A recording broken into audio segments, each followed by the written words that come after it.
বর্তমানে আমাদের দেশে নিত্য প্রয়োজনীয় জিনিসপত্রের দাম ঠিক এভাবে বাড়তেছে। ও ভাই ডিম আছে না? ডিমের হালি কত? ডিমের হালি তো 2000 টাকা না। এত টাকা কিনলে ভাই পিস কত? 2000 টাকা হলে পিস 500 টাকা, সোজা হিসেব।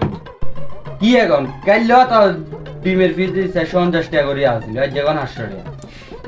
ভাই তুই কোন দেশে বাস করিস? বাংলাদেশে তো বাংলাদেশে বাস করি ইয়েন জানোস না, বাংলাদেশে যে থাকে রেট আক্কান তাহলে ওই যে আর আক্কান। এই দেশে হাজু জিয়েনের জিনিস জিয়েনের দাম বাড়ে, ইয়েন কখনো কমতে হুঁচুস নি।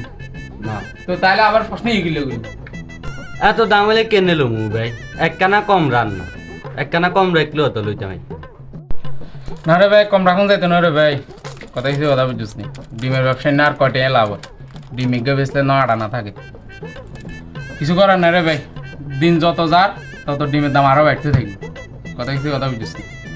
কি এখন ভাই, আগে ডিম কিনতাম একালি 40 টাকা দি, এক ডজন কিনতাম 120 টাকা দি, অন কোন একালি 800 টাকা। এক কইলে ভাই হইব কেন? আরে ভাই রে ভাই, এই দিনের কথা ভুলে রাখো, এটা আজ হইলো 2024 সাল, এখন আজ 2049 সাল। এদিনে আনি আপনি ডিমের আলি 40 টাকা করে খাইতেন, ভুলি যান ভুলি যান। ভাই দাম আর কমতো না ভাই, ডিম কি আঙ্গুরে খাইতেন দিতেন না? ভাই রে ভাই, তুই কি বাংলাদেশে নতুন না? তো তুই জানোস না এই দেশের জিনিস জিনিসের দাম একবার বাড়ে, জীবনে কোনটি তুই শুনছস? না ভাই এটা ঠিক আছে। তো তাহলে তুই আবার কথাই ইঙ্গিলে কই। তো ভাই আর কি রুম দেন, এক পিস ডিম দেন। আচ্ছা ঠিক আছে দিয়ে অসুবিধা নেই। তো আর কিছু লাগবে নাকি? আর কিছু আচ্ছা তেল কত করি তেল? তেলের কেজি তো 10,000 টাকা হবে। কি কোন ভাই, কালকে রাইতে নিলাম 9000 করে, রাইতে রাইতে এত দাম?